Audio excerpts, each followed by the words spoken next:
jàngale la bëgg a dalal xelu ñi nga xamante ne bi dañoo am yéene rend xarum tabaski waaye amuñu ko fi mu toll ñu bari def nañ ni da nga ko war a rendi ngir sa njaboot bég am yàpp wu ñu lekk wala yooyu te du loolu sunna la soo xamante ne bi sunna boo xamante ne bi bu tukkee ci farata ndax la ko waral mooy ci suñu maam Ibrahima ak Ismaila ak Jibril alayhi salaam looloo tax la muy yàgg boobaak léegi ku ne xam ne jamono yonent yàlla Ibrahima kenn xamul kañ la woon yàggaay bi jéggi na doy waaye comme alayhi salaatu wasalaam yonent bi mi nga xam ne ci ak leeram la ñu bindee leer yonent yëpp ndem moo ko dundal ba mu egsi ci jamono bi egsi ci ñun looloo tax waaye ni ma ko doon waxee bu ma ko leeralul ñu bari dañuy defe ni dama tabaskiwul ok rey naa sama xarum tabaski waaye nag démb laa ko rey ci àjjuma ji ci ñetteelu fan bi rey ma ko ca bis ba man ba may waxee néewuma du ma rey xaru tabaski déedéet dama ne bisu tabaski bi du ma ci rey xar damay solidarité ak ñi amul xar loolu am njàngale la rek waaye du caa génn maanaam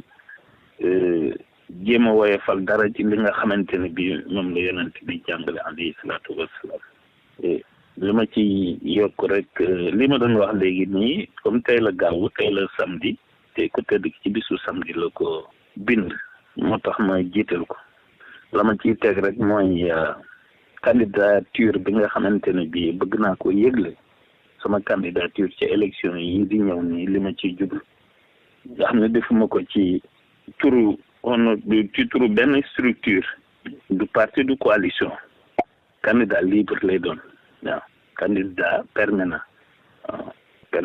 candidat boo xamante ne bii li ko tax a jóg mooy Touba d'abord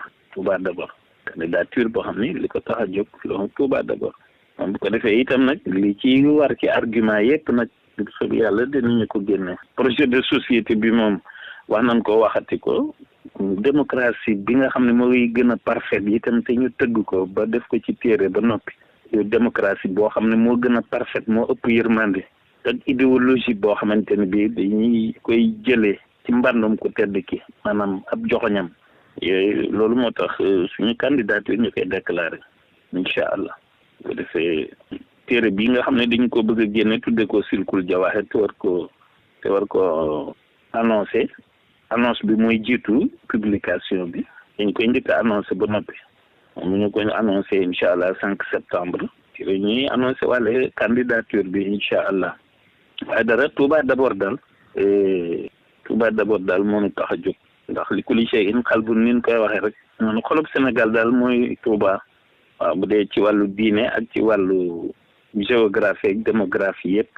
Touba c'est la deuxième ville du pays su ko defee Sénégal yi bu ñu ko xamee noonu rek Sénégal yi bu ñu xamee li ñu tax a jóg rek ñun Touba d'abord moo ñu tax a jóg waaw su ko defee nag te di ci woo murid yëpp nag te murid yëpp la ñuy màjjal seen carte nga xam ne dañ leen koy màjjal ngir jëmmi ku tedd ki Cheikh Ahmadou Bamba Khadimu Rasul ndax Touba d'abord ku am carte